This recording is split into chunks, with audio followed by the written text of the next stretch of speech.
જુઓ ખેડૂતો એકતા થઈને અદાણીનું 12મું કાઢી નાખ્યું છે। આ તો 12મું છે, હજી તો જીવતે જીવતરું પણ કરી નાખશે। અત્યારે તમે જોતા હશો કે બધા જ ખેડૂતો અદાણીને રડે છે, અદાણીનું નામ લઈને એમને રોવે છે। તો તમે આ વિડીયો ધ્યાનથી જુઓ અને ખેડૂતોને ન્યાય મળવો જોઈએ। હજી કહું છું કે તમામ ખેડૂતો એક થાવ અને ન્યાય મળવો જોઈએ અમારા ખેડૂતોને। તો આ વિડીયો તમે જોઈ લો, અદાણીને જીવતે જીવતરું કરી નાખ્યું છે।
મને તો ઈ થાય કે ગૌચરની જમીન કોણ લે છે? બધું ખાઈ ગયા મારા બેટા, કાંઈ રહેવા ન દીધું। એના નસીબ નું હતું, હવે આપણા નસીબમાં આપણે લડીએ। નસીબ કામ કરી ગયા ખેડૂતનું શું? ખેડૂત એના હાથ ઉપર ઉભો થઈ ગયો છે બાપ, હવે એની ઉપાધિ ન કરે। કાયમ હાથ કરવાનું।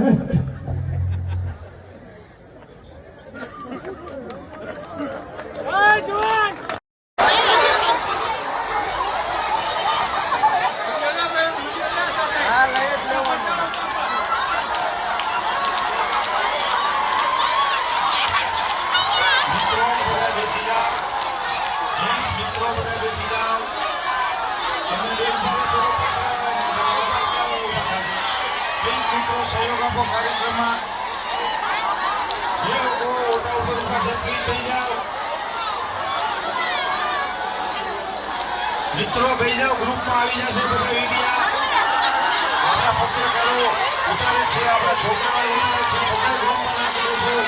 હાલો હાલો બધા હાલો, બેસી જાઓ।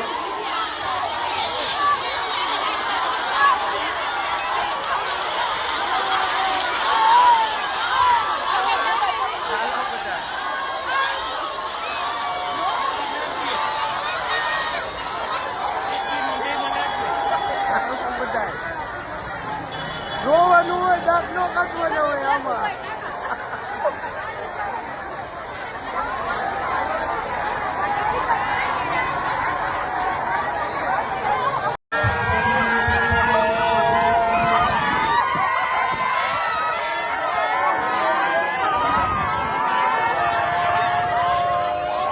ગાડી રાખવાનું ભાડું 150 રૂપિયા લો છો, તો આ મોદીના બાપ દામા જેવડા થાંભલા ખોડવાનો ચાર્જ કેટલો થાય?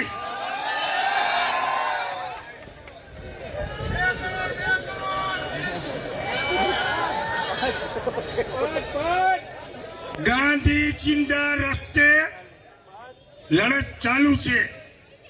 પહેલું ચરણ આપણે પાસ કરી ચૂક્યા છીએ, પ્રતિક ઉપવાસનો।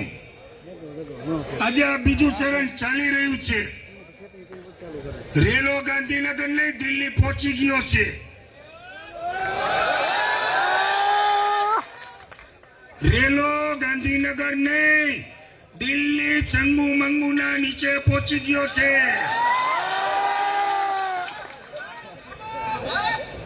આવનારા સમયમાં આ બીજું ચરણ પાસ થાય અને ત્રીજું ચરણનો શ્રી ગણેશ ન કરવા પડે એવી માતાજીને જગત જનની જગદંબાને પ્રાર્થના કરીએ કે કણમાંથી મણ પેદા કરનાર ખેડૂત છીએ, ધરતી પુત્રો છીએ, ખમીરવંતા છીએ.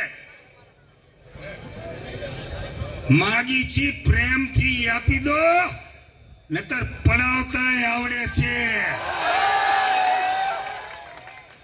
હવે આ અદાણી ફુદુક ફુદુક કરતું કીધું નું ઠેકા ઠેક કરે. હવે એને ખબર હે કે આ ગાંડા બાવર મુરિયા હોતી કાઢી નાખવા વાળી પ્રજાતિ છે. 200 વર્ષનું શાસન અંગ્રેજોનું હતું. એને ધોતી પુત્રના ઉપવાસથી, શ્રી સરદારના માઇક્રો પ્લાનિંગ થી 200 વર્ષની સલ્તનતને જો આપણે કાઢી નાખી હોય તો અદાણી તો 5-15 વર્ષનું બનેલું દુકાનદારમાંથી વેપારી છે. હેલિકોપ્ટરની ચાવી એ નહીં ચડે એને. એટલે મારી વાત પૂરી કરી. ઘણા બધા આપણે વક્તાઓ છે, ઘણા બધાને સાંભળવા છે. અહીંયા પધારેલા તમામ ખેડૂત પુત્રોનો નિલેશ શેરવાડિયા દિલથી અભિવાદન કરું છું. ધન્યવાદ, આભાર. આભાર નિલેશભાઈ.